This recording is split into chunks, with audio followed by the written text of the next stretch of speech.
A record hidden in the archives of Three Yang Peak speaks of a day when the Black Tower trembled not from enemies, but from the very essence of heaven itself. Alchemy Emperor of the Divine Dao, chapter 1917 to 1918, recounts Ling Han's desperate gamble. Who knew arrives unexpectedly, the Empress's solemn confidence unwavering, and the Heavenly Dao Jade spills its boundless power without restraint. Hours stretch into lifetimes as Ling Han and the Empress push their bodies and minds to the edge, seeking the elusive fifth severance, a strike that could sever their ties to heaven and earth. Yet, as multicolored light coils and bursts, and the natural peach seal pulses with defiant brilliance, an ominous question hangs over them. Can mortal hands truly grasp what the heavens forbid? The world waits in suspended breath, ready to witness a threshold that may never open again. Imagine standing at the edge of eternity, where every heartbeat resonates with the pulse of the heavens, and yet you are about to defy it. Ling Han, our prodigious cultivator, finds himself at precisely that crossroads, a moment carved from 10 months of relentless battle, a chance that might not come again for millions of years. And now, unexpectedly, who new appears? Her presence is not just a reunion, it's a catalyst, a force that forces Ling Han to recalibrate every plan, every intention he had guarded so carefully. From the outside, one might see only a precious artifact, the Heavenly Dao Jade, being passed from hand to hand. But here, in this silent crucible, it is the essence of destiny itself. Ling Han and the Empress draw upon it together, their bodies illuminated by multicolored light, weaving seals of power that hint at thresholds beyond comprehension. They've cultivated to perfection. Yet the Jade's endless essence teases them with the possibility of the fifth severance, a step into the realm of monarchs where mortal bonds dissolve and the very fabric of heaven trembles. Here's what makes this scene fascinating. Ling Han's choice to thrust the remaining jade into the hands of bewitching Maiden Ru. At first glance, it seems reckless, even counterintuitive. He isn't gifting it out of affection. He's seizing the moment. Hu Niu's arrival is fleeting, and the heavenly phoenix divine maiden is not yet capable of refining it. Ling Han understands that some opportunities cannot be hoarded. They demand bold, immediate action. His decision underscores a critical truth in cultivation narratives. Timing is often more valuable than possession. A treasure unused can become a relic. A chance missed can become a tragedy spanning eons. Bewitching Maiden Ru's reaction is pure human complexity wrapped in the cloth of cultivation. Confusion, awe, and ambition intertwine as she realizes the scope of what has been thrust into her hands. The mortal bonds she previously severed are realigned, not as setbacks, but as revelations.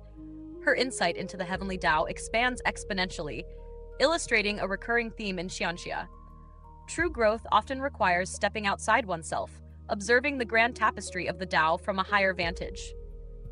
Meanwhile, Ling Han and the Empress retreat beneath the reincarnation tree, channeling the remaining essence into a celestial communion.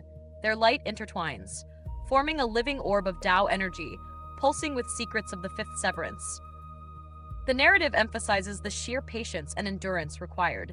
Time becomes elastic, spanning 1,000 years in meditation, yet all in service of that singular leap forward. This is cultivation at its most dramatic. Perfection is not granted. It is wrested from existence through relentless focus and alignment with heaven itself. As they emerge, the moment of confrontation with the fifth severance looms. The green peach leaf atop their heads is more than symbolic. It is a defensive sigil, a natural peach seal that tempers the wrath of the heavens. The heavens themselves roar against this audacious leap, yet the seal shields them, bending cosmic fury into something they can endure. It's a brilliant illustration of strategy meeting power, the combination of personal cultivation, cosmic understanding, and tactical use of mystical artifacts. They are not simply strong, they are smart, perceiving and manipulating the very rules of existence to their advantage. For viewers, what this chapter underscores is more than raw power. It's about choices, timing, and perspective. Ling Han's audacity to give the jade, the Empress's measured patience, Ru's rapid adaptation, all of it converges on one principle. The path of ascension in Xianxia is as much about reading the tides of heaven as it is about raw cultivation strength. The fifth severance isn't just a power level, it's a philosophical leap, a challenge to the natural order that tests will, perception, and courage. So the question lingers as our tale pauses here. When mortals dare to challenge heaven, to sever bonds and claim independence from the cosmos itself, what cost will the heavens demand? And more intriguingly, when the next epoch arrives, will Ling Han and his companions be ready to strike, or will the cosmos have already shifted without them? In the world of Xianxia, even a single moment of hesitation can stretch into eternity, and the universe always watches closely. Picture this: a rare convergence of fate and power that even the celestial kings themselves could hardly anticipate. High above the mortal realms, the eternal prosperity celestial king lifts his gaze, sensing a disturbance in the heavens. Not just any disturbance, but the fifth severance, a trial so brutal it has claimed countless aspirants. And yet, he detects a presence enduring it, through the aid of a legendary relic long thought nearly extinct, the natural peach seal. Now, the natural peach seal isn't just a treasure. It's a fragment of heaven and earth itself, a source power that only the most extraordinary cultivators can wield. And here it is, appearing in the hands of a young man few had taken seriously until this very moment. Ling Han. To the eternal prosperity celestial king, this revelation is electrifying.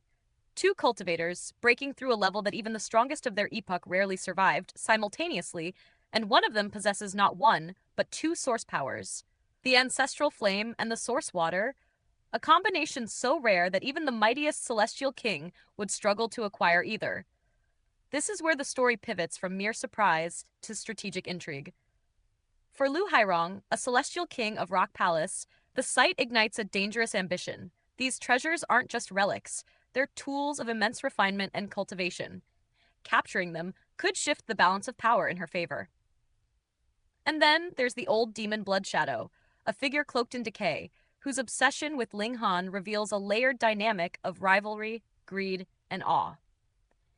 Initially, he underestimated the young alchemist, thinking Ling Han merely a pawn. But seeing him ascend to the rank of Holy Son of Alchemy City overturns all his assumptions. Ling Han isn't a follower or a minor player. He is becoming a figure who commands fate itself, reshaping plans that even seasoned schemers had calculated. What makes this chapter so fascinating isn't just the display of raw power, it's the cultivation mechanics at play.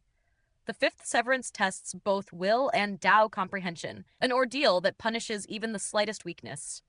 Ling Han's use of the natural peach seal demonstrates not only clever strategy, but also a deeper harmony with the source powers. The ancestral flame and source water aren't merely offensive tools. They're extensions of his inner cultivation, amplifying his resilience against heavenly tribulations. From a storytelling perspective, it's a clear marker. This is no ordinary young prodigy. He is a celestial wildcard, the kind whose rise rewrites the rules for everyone else. And then there's the political chessboard. Ling Han's every move, every possession draws the gaze of powerful celestial kings and ambitious rivals alike. Ba Yao, acting with calculated patience, sees Ling Han's treasures as both a stepping stone and a key to his own ascension. Even the seemingly untouchable Three Yang Peak, a domain where celestial kings achieve ultimate Dao comprehension, becomes a focal point for the ambitions and anxieties of those below. The tension here isn't just physical, it's philosophical. Who deserves the Dao? Who is ready for the heavenly mandate? Who can survive when ambition, treasure, and fate collide? By the end of this chapter, we witness more than a breakthrough. We see the narrative machinery of Xianxia at work, power, strategy, and legacy intertwining. Ling Han emerges not only as a cultivator of extraordinary skill, but as a catalyst, forcing even the oldest, most seasoned celestial kings to reconsider the hierarchy of power. And for the audience, the lingering question is irresistible.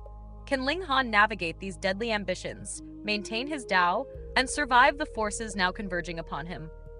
Or will the very treasures that elevate him become the chains that bind him? In the vast tapestry of immortal struggle, this chapter reminds us why Xianxia is not just about cultivation. It's about vision, choice, and the delicate, dangerous balance between destiny and ambition. And Ling Han, with his unexpected rise in celestial treasures, has just thrown the first stone into a pond that will ripple across heavens and earth alike.